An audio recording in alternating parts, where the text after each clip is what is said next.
Este es el tercer capítulo, por decirlo así, de el tema de la soberbia. Yo hoy quiero compartir una historia y una parábola para que nos detengamos a ver un poco, ¿sí?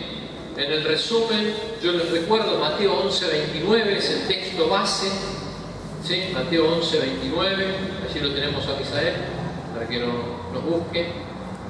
Mateo 11:29, tenemos que tratar de conseguir la versión Reina Valera, pero bueno, ahí tenemos la NBI,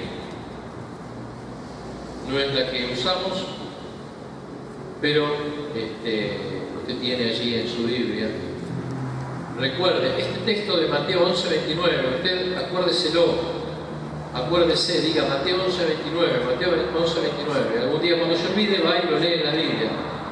Llevad mi yugo sobre vosotros y aprended de mí, que soy manso y humilde de corazón, y hallaréis descanso para vuestras almas. Dijimos que la soberbia no trae paz, no nos deja vivir en paz,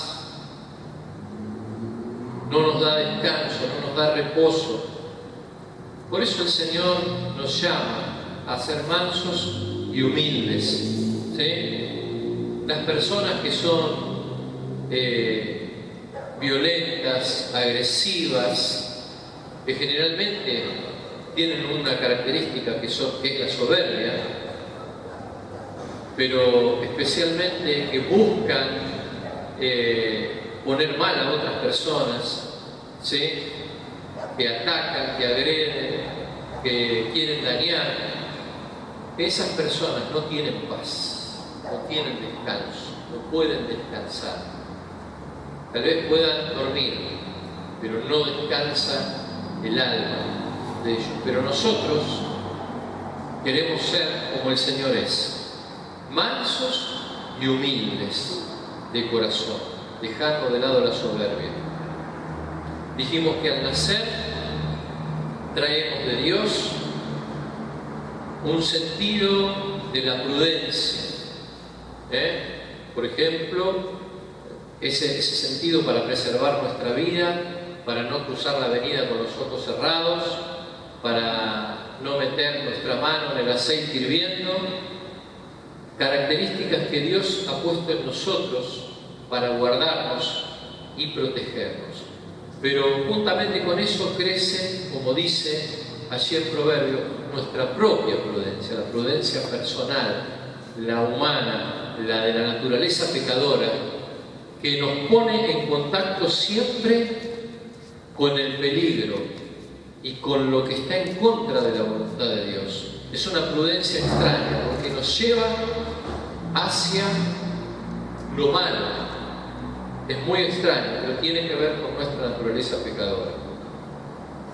Después dijimos que Pablo nos llama a asociarnos con los humildes. Romanos 12:16, que nos asociemos con los humildes. Eso es difícil de ver y de entender, pero hermano, créame, yo sé que es duro, pero a veces aún a los pastores nos toca ver en el rebaño de buscar siervos, buscar ministros, buscar personas, levantar a hombres y mujeres que no sean soberbios, sino que sean humildes, porque es uno de los rasgos de las personas con las cuales se puede trabajar.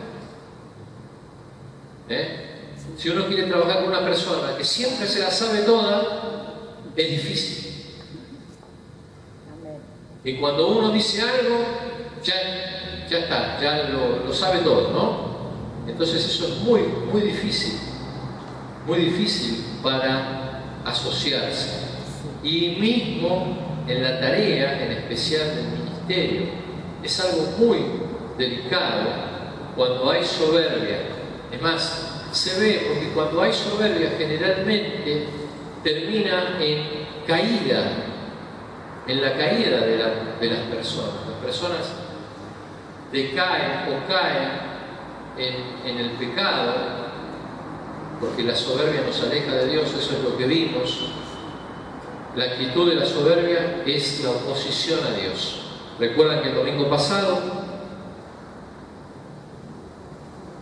leímos allí en el libro de Números, en el capítulo 15, que Dios toma la soberbia como un pecado de muerte.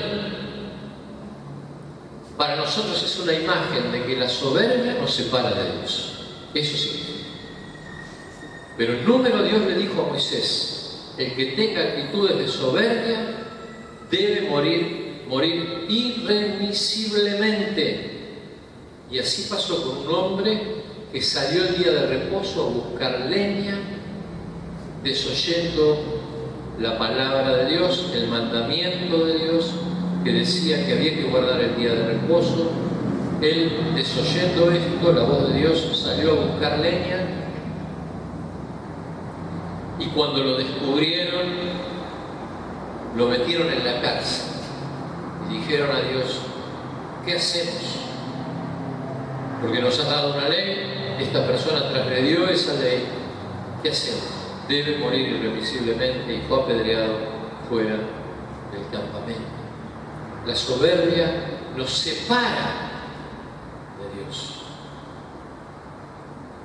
Hermanos, si yo pienso que me la sé toda, me aleja de Dios. Yo hay una de las cosas, mire, que tengo mucho temor, que tenemos que tener los cristianos mucho cuidado, es con la oración. Yo ahora voy a hablar de eso. Porque muchas veces oramos y Dios, en su misericordia, en su amor para con nosotros, nos contesta la oración, nos responde positivamente a la oración. Y muchas veces nosotros decimos, después que Dios contestó: claro, si yo oré. No lo escucho nunca eso, ¿no? No lo vio en el espejo nunca eso. Y al principio puede ser, pero ahora ya ha crecido. Hermanos, hay que tener cuidado. No es su oración ni mi oración, es la bondad de Dios, la mano de Dios obrando a nuestro favor. Si Dios hace algo por su misericordia, ¿sí? Y recuerde que nuestras oraciones, y yo digo las oraciones que Dios responde, son oraciones guiadas por el Espíritu Santo, así que mucho menos podríamos atribuirnos que somos nosotros los que hemos orado, porque la misma palabra dice que el Espíritu que está dentro nuestro gime delante de Dios, lo hace con gemidos indecibles, y es el que intercede, y es el que nos guía en la oración. ¿Cómo podemos nosotros ser tan soberbios de decir: ah, yo oré, pastor, yo oré, ¿vio lo que pasó? Yo a veces me sonrío con estas cosas, pero en el fondo digo, no podemos hablar así. No podemos hablar así. Tenemos que darle gloria a Dios cuando Dios responde y no atribuirnos a nosotros ningún mérito. Ningún mérito. Es más, cuando Dios me responde a la oración, ¿sabe qué tenemos que decir? Siervos inútiles somos. Yo tendría que decir: soy un inútil. ¿Sí? Yo sé que a nadie le gusta que se le enseñe esto. Usted diga: soy un inútil. Pero es lo que está en la palabra. Apenas hacemos una pequeña parte de lo que se nos pide. Apenas hacemos una pequeña parte de lo que se nos pide. Por eso se nos llama siervos inútiles. Porque aún seríamos siervos considerados o bien considerados si hiciéramos absolutamente todo lo que se nos pide, pero no podemos. ni siquiera lo podemos hacer en cuanto a la obediencia a Él. Por eso digo, tengamos cuidado. Yo voy a justo arrancar hoy con esa parábola. Yo no sé si en realidad el Señor lo vio, al fariseo y al publicano orando. En la oración, precisamente,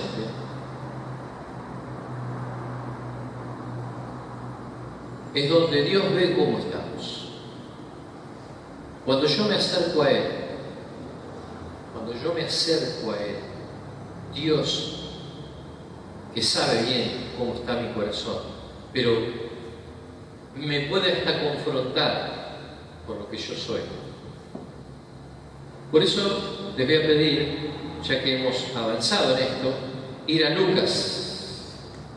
Vamos al Evangelio de Lucas y el capítulo 18, en el versículo 9. Recuerde que estamos hablando de la soberbia, pero estamos tratándola desde un punto de vista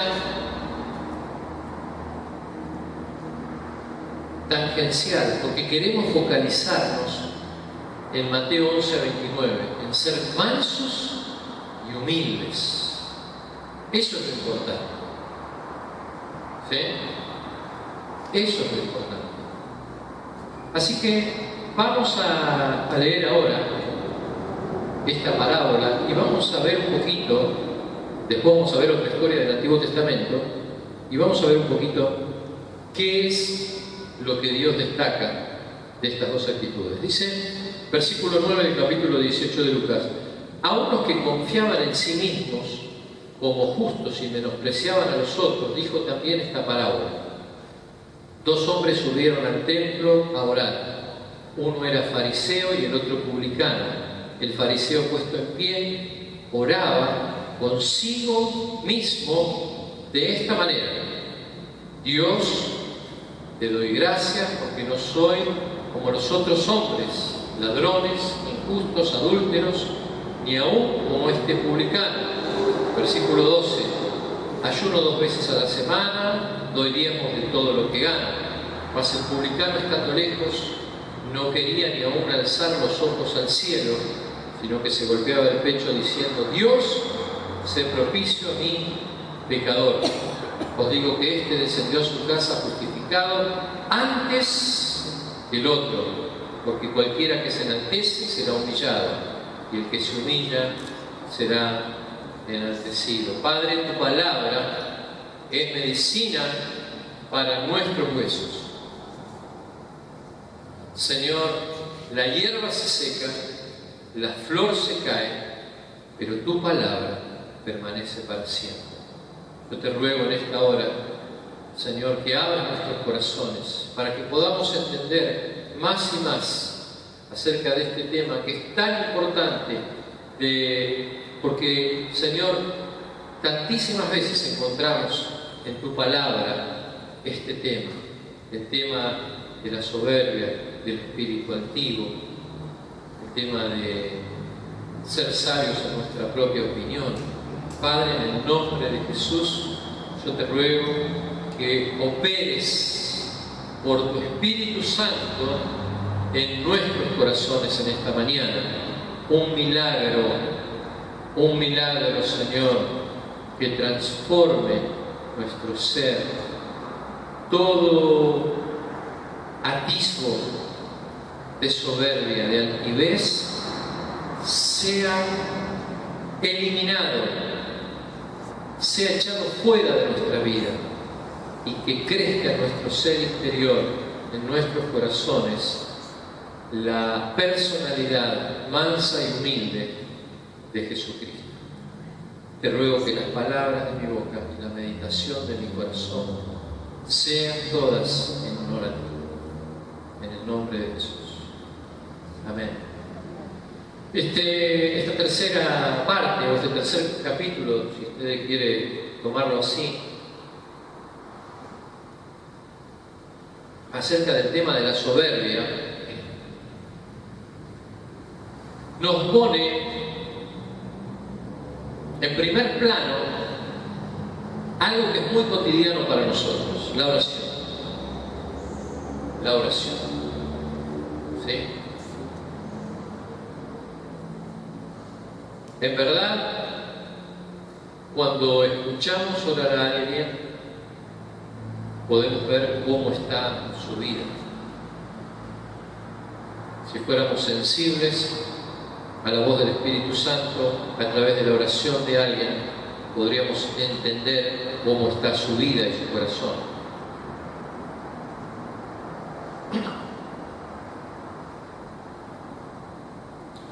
Vamos a empezar diciendo esto. Versículo 9. Esta parábola tiene un propósito. Esta parábola es destinada, dice, a unos que confiaban en sí mismos como justos.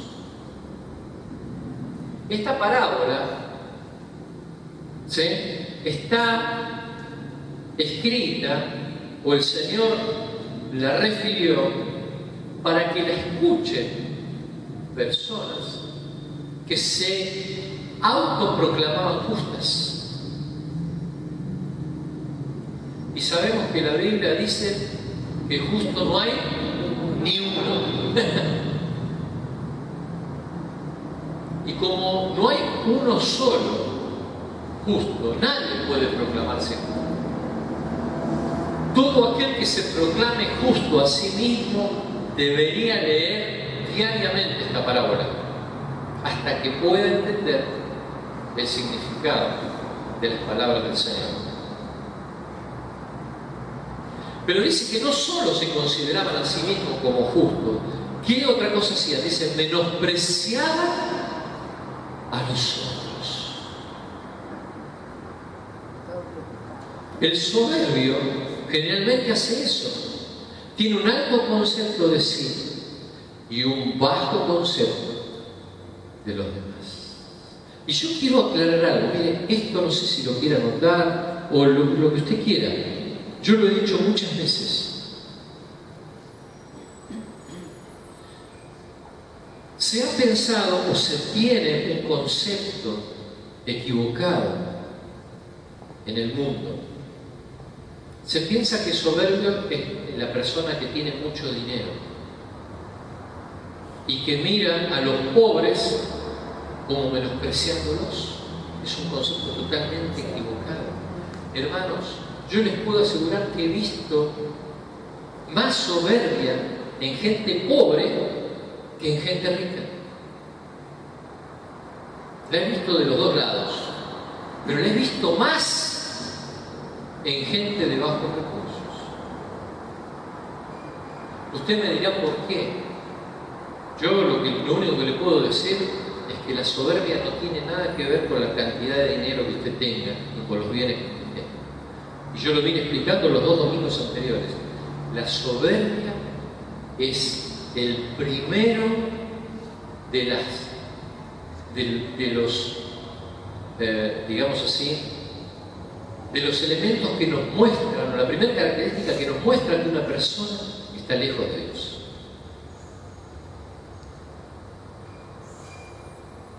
Cuando una persona desoye a Dios, desobedece a Dios, esa persona es soberbia. ¿Ya vieron lo que pasó con este israelita que salió a buscar leña?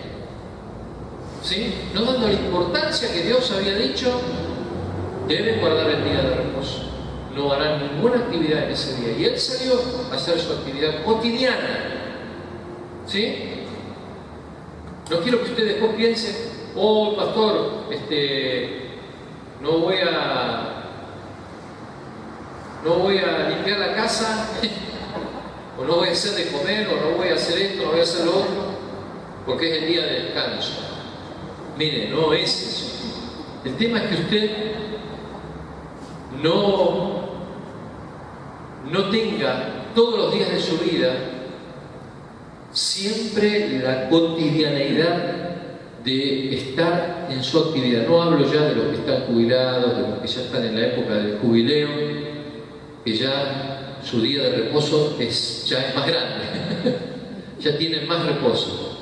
Pero me refiero tal vez más a los que tenemos actividad, que hay un día en que el Señor nos pide que paremos. Es cierto, los judíos tomaban el séptimo día, nosotros nos tomamos el domingo, que para el calendario es el primer día, ¿sí? Algunos discuten y dicen, no, hay que guardar tal día, hay que guardar tal otro. La palabra nos enseña que esto no está bien, Si algunos guardan el sábado, es por su conciencia, y nosotros guardamos el domingo, nuestra conciencia nos deja en paz. Es el día que dedicamos al Señor y en el cual descansamos de las obras de los otros 6 días.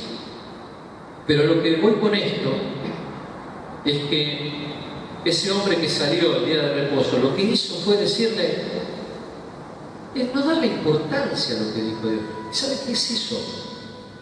Los que somos padres, lo que más nos duele en el corazón es que nuestros hijos no le den importancia a los consejos, a la palabra que le damos de orientación para que les vaya bien. Y créame que si usted tiene alguna duda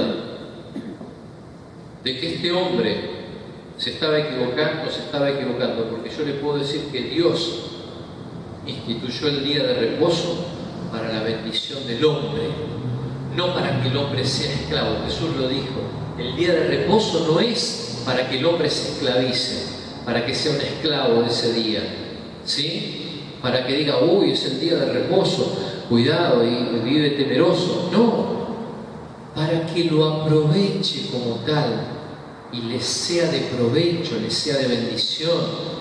Dios lo hizo como bendición.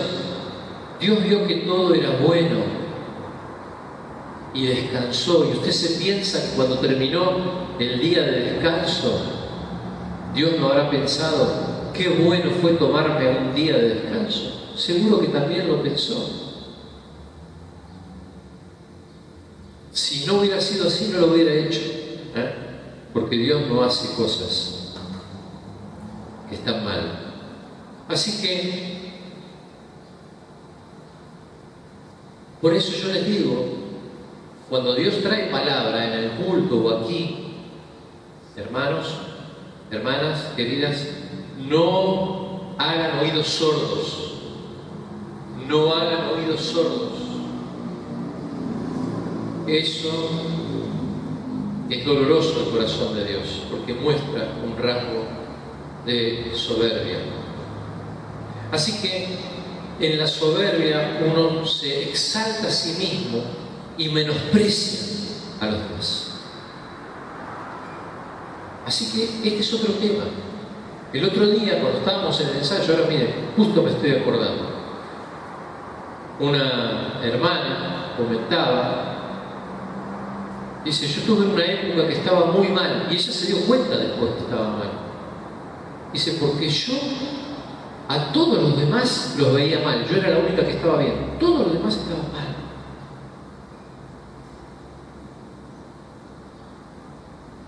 Eso es soberbia. Eso la palabra de Dios lo llama soberbia. Todos están mal, yo estoy bien. Qué raro, ¿no? Que todos estén mal y que uno solo esté bien. Así que esto es algo que tenemos que tener en cuenta. Tenemos que tener en cuenta, hermanos. Y redondeo lo que venía diciendo. La palabra que Dios da, que Él nos da a través de la Biblia o a través de los siervos, en la predicación, en el mensaje, estos mensajes que tenemos, la meditación que usted recibe, tómela como que viene de parte de Dios. Miren, si hay algo que yo me equivoco, ya sea en mi exposición los domingos o en la meditación o cualquier cosa que yo pueda decir, yo me tengo que arreglar con el Señor. Usted quédese tranquilo o tranquila. el Señor me llamará la atención. Pero tratemos de ser fieles y obedientes a la palabra que es dada cada semana, porque gracias a Dios tenemos abundancia de palabra.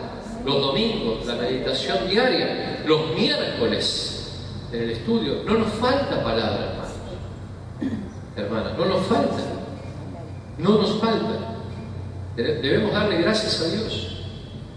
En otros lugares hay personas que están deseosas de querer aprender, de querer escuchar enseñanza, y en muchos lugares tal vez no tienen poca. Dijo también esta parábola el Señor a estas personas, para que escuchen, ¿no? 2 hombres subieron al templo a orar. Primera característica: los soberbios también oran. Los soberbios también oran. Alguno dice, no, bueno, pero ese no tiene nada espiritual. Miren, orar, si usted me apura un poco, que oren, y que oren todos los que oren, no significa nada. Es más, hemos tenido personas en medio nuestro que oraban, que hacían ademanes, pantomimas y un montón de cosas. ¿Y?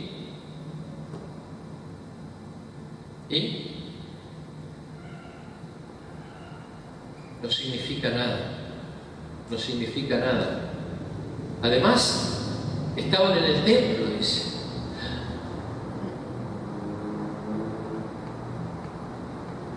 Oraban y estaban en el templo. Y ahí empieza el relato. Uno era fariseo y el otro publicano. Para los judíos, el fariseo, la alta escuela, tal vez las personas mejor vistas en cuanto a la religiosidad y la relación con Dios. Y el otro, publicano, ¿sí? Reconocido para los judíos como pecador, cobrador de impuestos para la corona romana. Yo creo que el Señor lo hace bien marcado de exprofeso. Marca bien la diferencia. Y siendo uno muy religioso, que ustedes piensan que es el mejor, el apóstol fulano, el profeta mengano, ¿sí? Y un hermanito o una hermanita. Bien la diferencia, para que se note. El fariseo puesto en pie, oraba consigo mismo. ¿Cómo se puede orar consigo mismo? Se puede orar consigo mismo. ¿Vieron esas oraciones que dicen que no pasan el techo, que llegan y rebotan? Es la oración consigo mismo.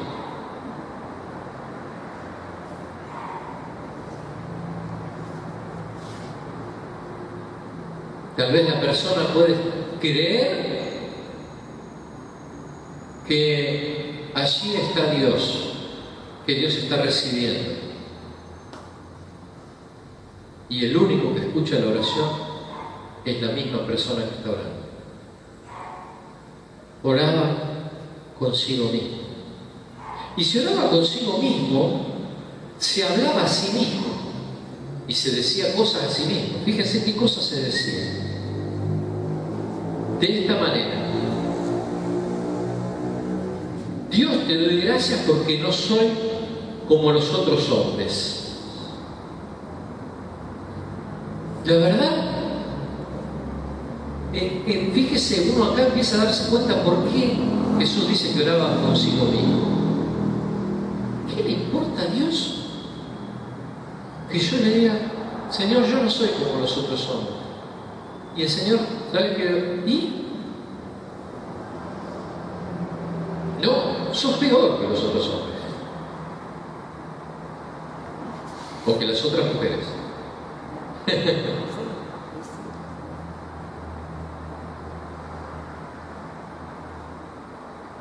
Eso te parece a vos, te parecerá a vos.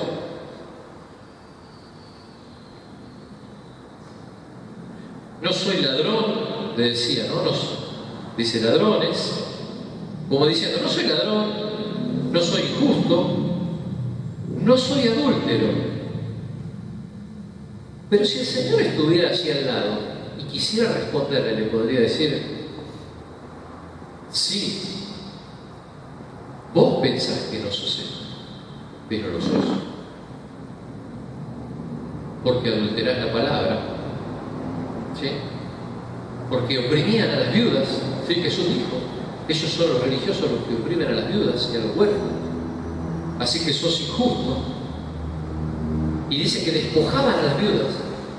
Claro, cuando morían los hombres, las propiedades se las quedaban después los religiosos. Así que eran ladrones también. O sea, que se lo decía para sí mismo. ¿Qué le podía decir a Dios? Si Dios estaba ahí, era para darle un sopapo y decirle, ¿qué está diciendo? Por eso Dios ni se presenta ahí. ¿Cómo? Yo le diría, ¿qué viniste? Claro. Porque Claro, si no, entonces si no necesitas nada. nada de lo que Dios quiere vino. Dice, ni aún soy como este publicano. ¿Sí? Y ya se comparaba con el otro. Esto es algo que hace la soberbia. La soberbia me pone siempre en comparación. Yo me empiezo a comparar. Me comparo con fulanito, con fulanita, con menganito. A ver, ¿cómo está esta? ¿Cómo está este? ¿Cómo estoy yo? Ayuno 2 veces a la semana. ¿Cómo? ¿Quién ayuna 2 veces a la semana? Los martes y los jueves. Marta. Jueves y domingo. Marta ayuna los martes y los jueves, le toca. Ayuna 2 veces a la semana.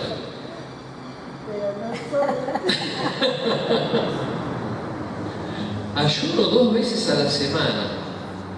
Doy bien.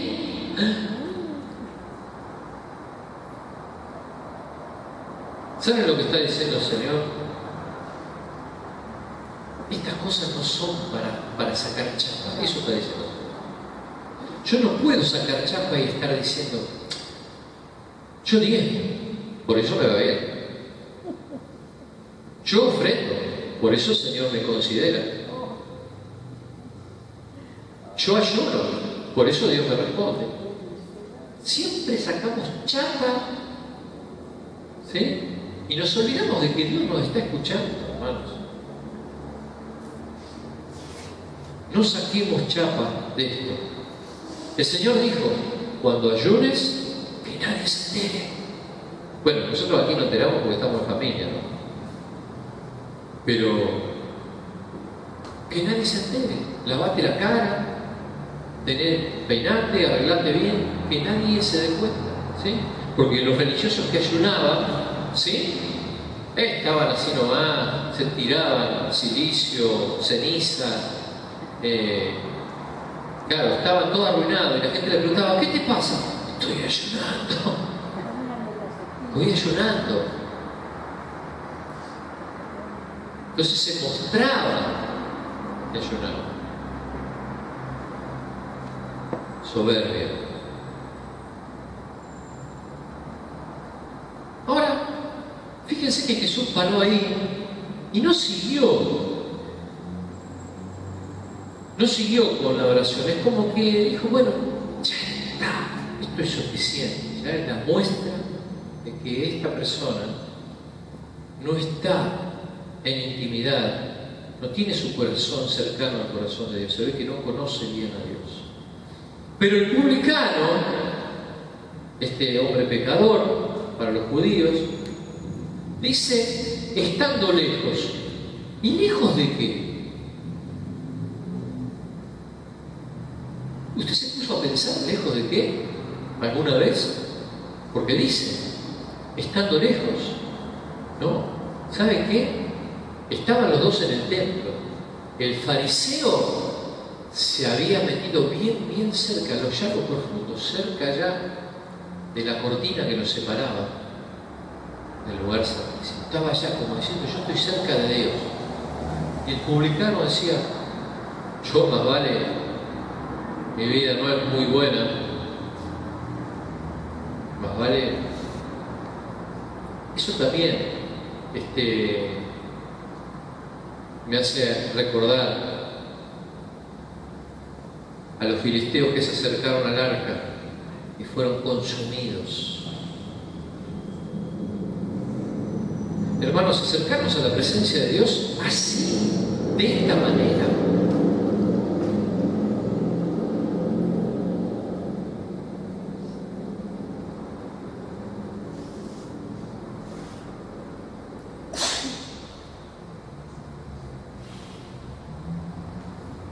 Si voy a orar, lo tengo que hacer en humildad. El Señor dice que yo me acerque con confianza al trono de la gracia, pero tengo que hacerlo con humildad.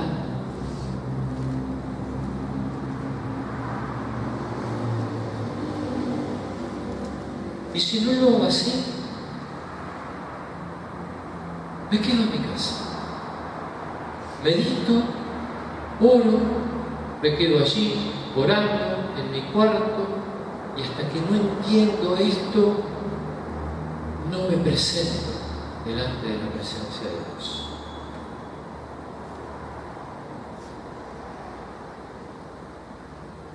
Nosotros nos juntamos a orar los miércoles, los viernes, los domingos, aquí oramos.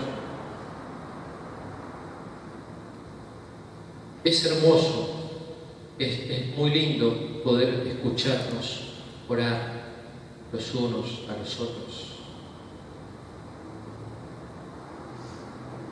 Pero si hay algo que nos está impidiendo acercarnos a Dios, si hay algo que no nos deja estar en la presencia de Dios, resolvámoslo, arreglémoslo, porque Dios quiere que nos presentemos, aún que sea como este publicano, que dice, no quería ni alzar los ojos al cielo, sino que se golpeaba el pecho diciendo, Dios, sé propicio a mi pecador. ¿Sabe lo que significa eso? Señor, no me destruyas. Sálvame. Obra a mi favor y perdóname, que soy pecador.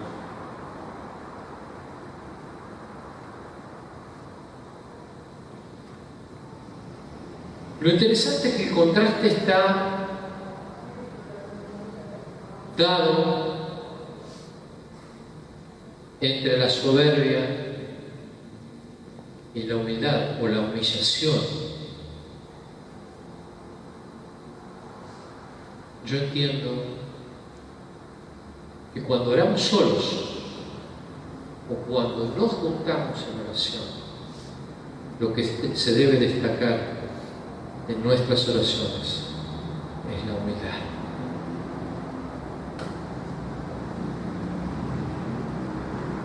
Es la humildad. Si no, más vale quedémonos en casa, leamos esta parábola y aprendamos hasta que podamos agradar a Dios con nuestra oración. Versículo 14.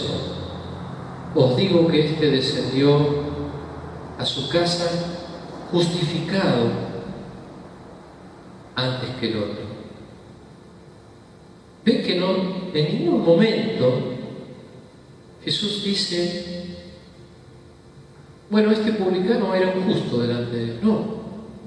Dios lo justificó por su actitud. Dios hizo justicia sobre su vida Porque la actitud de mansedumbre, de humildad, de humillación, produce en Dios un acto de justificación a través de la sangre de Cristo. Porque cualquiera que se enaltece será humillado. Usted dice, ¿cómo será esto? Pues solo Dios lo sabe. Dios es el que exalta y Dios es el que humilla. Y el que se humilla será enaltecido.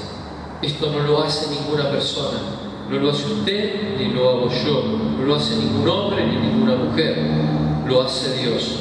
Nosotros somos los que nos enaltecemos y Dios nos humilla. Nosotros somos los que nos humillamos y Dios nos enaltece.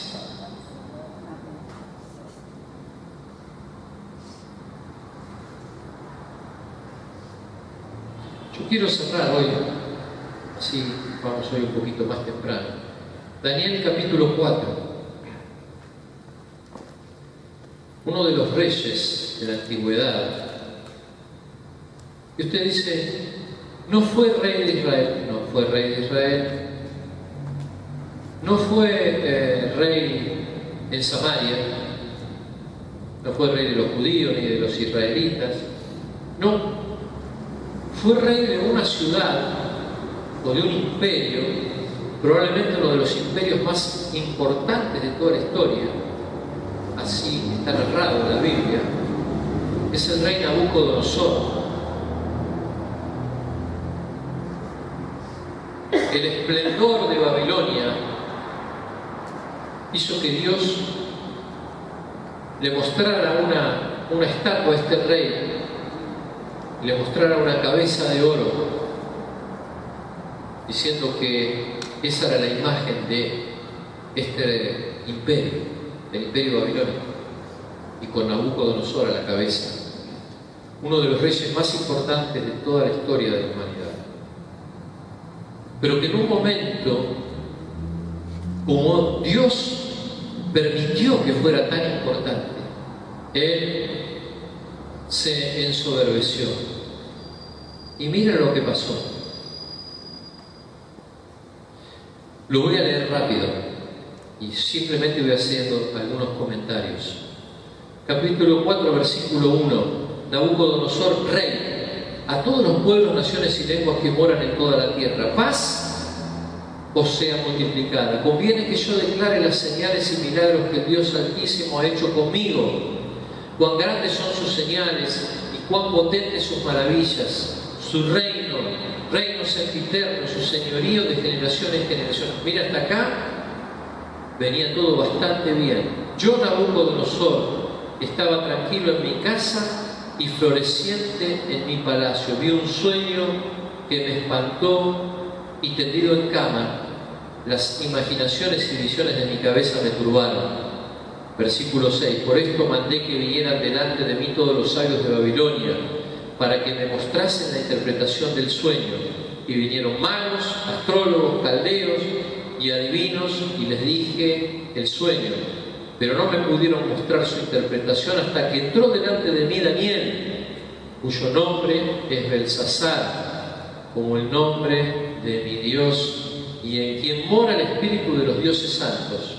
Conté delante de él el sueño diciendo, Belsasar, jefe de los magos, ya que he entendido que hay en ti espíritu de los dioses santos y que ningún misterio se te esconde, declárame las visiones de mi sueño que he visto y su interpretación. Estas fueron las visiones de mi cabeza mientras estaba en mi cama. Me parecía ver en medio de la tierra un árbol cuya altura era grande. Crecía este árbol y se hacía fuerte, y su copa llegaba hasta el cielo, y se le alcanzaba a ver desde todos los confines de la tierra. Su follaje era hermoso y su fruto abundante, y había en él alimento para todos. Debajo de él se ponían a la sombra las bestias del campo, y en sus ramas hacían morada las aves del cielo, y se mantenía de él toda carne. Vi en las visiones de mi cabeza mientras estaba en mi cama, que he aquí un vigilante y santo descendía del cielo y clamaba fuertemente y decía, derribad el árbol y cortad sus ramas, quitad el follaje y dispersad su fruto, váyanse las bestias que están debajo de él y las aves de sus ramas, mas la cepa de sus raíces dejaréis en la tierra con atadura de hierro y de bronce entre la hierba del campo. Sea mojado por el rocío del cielo y por las bestias, sea su parte en la hierba de la tierra. Su corazón de hombre sea cambiado y le sea dado corazón de bestia, y pasen sobre él 7 tiempos. La sentencia es por decreto de los vigilantes y por dicho de los santos de resolución, para que conozcan los vivientes que el Altísimo gobierna el reino de los hombres, y que a quien Él quiere lo da, y constituye sobre Él al más bajo de los hombres. Yo, el rey Nabucodonosor, he visto este sueño. Tú pues, Belsasar, que es Daniel, dirás la interpretación de él, porque todos los sabios de mi reino no han podido mostrarme su interpretación, mas tú puedes, porque mora en ti el espíritu de los dioses santos. Entonces Daniel, cuyo nombre era Belsasar, quedó atónito casi 1 hora, y sus pensamientos lo turbaban. El rey le habló y dijo: Belsasar, no te turbe ni el sueño ni su interpretación. Belsasar respondió y dijo: Señor mío, el sueño sea para tus enemigos y su interpretación para los que mal te quieren. El árbol que viste, que crecía y se hacía fuerte, y cuya copa llegaba hasta el cielo, y que se veía desde todos los confines de la tierra, cuyo follaje era hermoso y su fruto abundante, y en que había alimento para todos, debajo del cual moraban las bestias del campo, y en cuyas ramas anidaban las aves del cielo. Tú mismo eres, oh rey, que creciste y te hiciste fuerte, pues creció tu grandeza y has llegado hasta el cielo, y tu dominio hasta los confines de la tierra. Y en cuanto a lo que vio el rey, un vigilante y santo que descendía del cielo y decía: cortad el árbol y destruidlo, mas la cepa de sus raíces dejaréis en la tierra con atadura de hierro y de bronce en la hierba del campo, y sea mojado con el rocío del cielo y por las bestias del campo sea su parte, hasta que pasen sobre él 7 tiempos. Esta es la interpretación, oh rey, y la sentencia del Altísimo que ha venido sobre ti, mi señor el rey, que te echarán de entre los hombres, y con las bestias del campo será tu morada, y con hierba del campo te apacentarán como a los bueyes, y con el rocío del cielo serás bañado, y 7 tiempos pasarán sobre ti hasta que conozcas que el Altísimo tiene dominio en el reino de los hombres, y que lo da a quien Él quiere. Y en cuanto a la orden de dejar en la tierra la cepa de las raíces del mismo árbol, significa que tu reino te quedará firme luego que reconozcas que el cielo gobierna. Por tanto, rey, acepta mi consejo. Tus pecados redime con justicia, y tus iniquidades haciendo misericordia para con los oprimidos, pues tal vez será eso una prolongación de tu tranquilidad. Todo esto vino sobre el rey Nabucodonosor. Al cabo de 12 meses, paseando en el palacio real de Babilonia, habló el rey y dijo: escuchen lo que dijo el rey después de 1 año de haber recibido esta tremenda palabra, que yo no sé cómo no le metió miedo, ¿no? ¿No es esta la gran Babilonia que yo, escuchen, que yo edifiqué para casa real con la fuerza de qué? De mi poder y para gloria de mi majestad? Aún estaba la palabra en la boca del rey cuando vino una voz del cielo: a ti se te dice, rey Nabucodonosor, el reino ha sido quitado de ti. Hasta aquí nomás. Ya sabemos, y si usted no ha leído esta parte que sigue, le cuento que toda la profecía que él recibió en el sueño y que Daniel le explicó se cumplió a rajatabla. Estuvo 12 meses, 1 año, y Daniel le había dado una solución. Le había dicho: haz misericordia a los oprimidos, haz algo bueno por los demás. No, pasado 1 año, él dijo: se agrandó, ¿no? Como decimos, se agrandó. Lo que es este rey, generalmente usted sabe que los reinos eran grandes a costilla de los otros pueblos, de las otras naciones. Eso pasa hoy todavía, ¿no? Eso pasa hoy todavía. Si tenía gente brillante en su reino, Nabucodonosor, eran los judíos que habían sacado ellos, ¿no?, de la nación de Israel cuando la dominaron.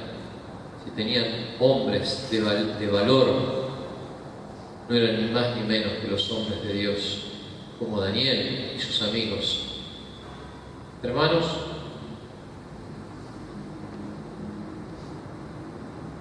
hace algunos años me tocó aprender esta palabra, y hay un solo camino, hay una sola manera, y se llama quebrantamiento. Uno tiene que quebrantarse a uno mismo y no esperar a que Dios lo quebrante. Uno tiene que reconocer que es Dios quien da, que es Dios quien pone, que es Dios quien levanta, que es Dios quien hace.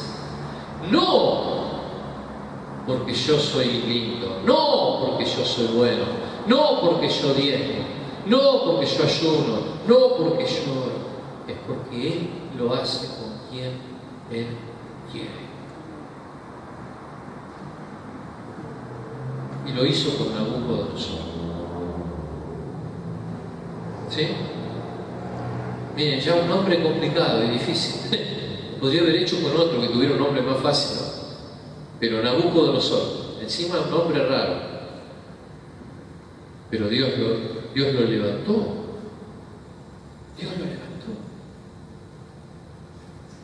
Y este hombre tenía una actitud extraña, ¿no? A veces yo digo, me pongo a pensar, este hombre parecía un creyente por momentos, y por momentos parecía cualquier cosa. Porque vieron cómo empezó el capítulo 4, hablando del Dios Altísimo, las señales y los milagros que el Dios Altísimo ha hecho conmigo. Y vieron que yo les digo, a veces las señales y los milagros no hacen a la fe de un hombre. ¿O que Dios no había hecho con Daniel señales y milagros? También las había hecho. Pero la diferencia entre Daniel y Nabucodonosor es que Daniel era un hombre de fe. Y Nabucodonosor era un hombre que no tenía mucha fe, evidentemente, o que no tenía fe. Que solamente se gozaba en los milagros y en las señales. Decía, qué bueno, Dios me dio esto. ¿Será porque yo soy yo, no?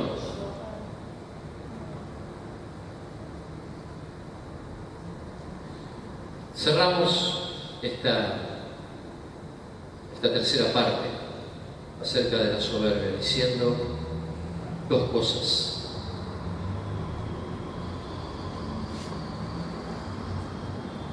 Antes de orar, pensemos lo que vamos a decir.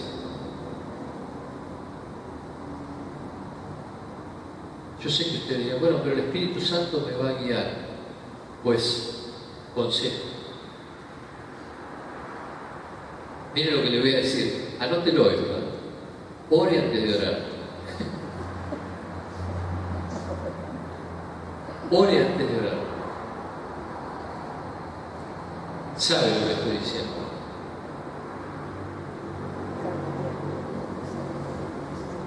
Y si hay algo bueno en su vida, en mi vida, si usted tiene algo bueno, hágame el favor, no lo destaque. Alabe a Dios y déle la gloria a Él. Dicen que María guardaba todas las cosas en su corazón. Debemos aprender. Tenemos algo para aprender de María, ¿no? Que Dios, miren, fue un ángel y la exaltó. Un ángel le dijo, eres bienaventurada. Dios te ha elegido.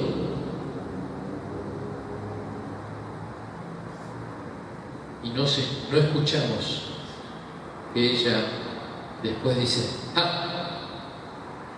yo soy María. ¿Cómo Dios no me va a elegir a mí? No, ¿qué dijo? Engrandece mi alma al Señor y mi espíritu se regocija en Dios, mi Salvador. Todo lo bueno que tenemos es ¿para qué? Para darle la gloria a Él. Vamos a ponernos de pie.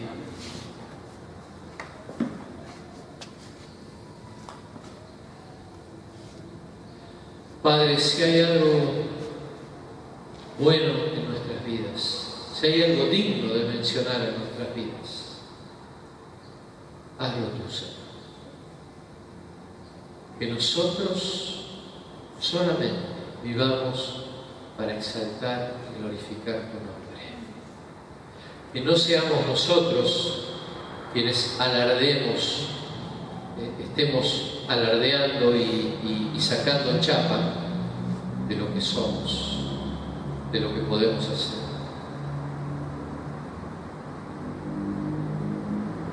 Porque no queremos ser humillados, Señor. Queremos quebrantarnos y ser humildes en todo tiempo y especialmente delante de tu presencia.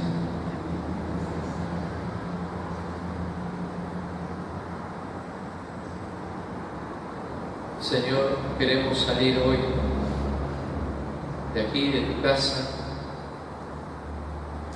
justificados,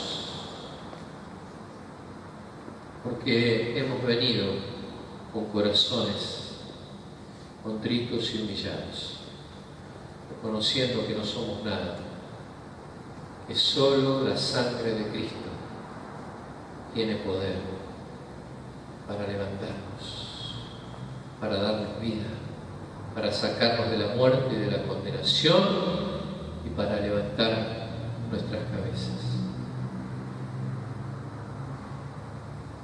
Solo la obra de Jesús tiene poder. Y tú, oh Dios, eres excelso sobre todo. La gloria sea dada siempre a tu nombre. Seamos nosotros pequeños, insignificantes, y tú grande y majestuoso, por los siglos de los siglos. Y en el nombre de Jesús. Amén. Amén. Que Dios te bendiga, te guarde en esta semana y puedas meditar en esta palabra todos los días.